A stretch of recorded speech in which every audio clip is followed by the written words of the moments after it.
ভায়ে ভায়ে দ্বন্দ্ব, সব সময় লেগে যায় মন্দ। কেউ কারোরে বিশ্বাস করে না, স্বার্থর জন্য সব কিছু হয়ে যায় অন্ধ।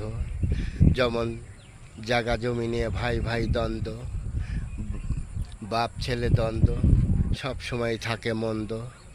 একটি জিনিস মানুষের মাথায় ঢোকে না কেন, জায়গায় জায়গায় থেকে যায়, অথচ মানুষের জায়গায় থাকে না।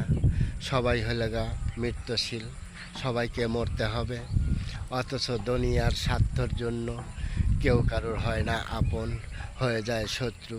কিসের জন্য? এটা হলো গা স্বার্থের জন্য লেগে যায় সব সময় দ্বন্দ্ব।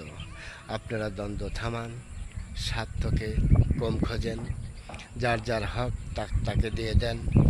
নিজের হক পালন করে নিজে ভালো থাকার চেষ্টা করুন, এটাই আমাদের সবার প্রতি আহ্বান।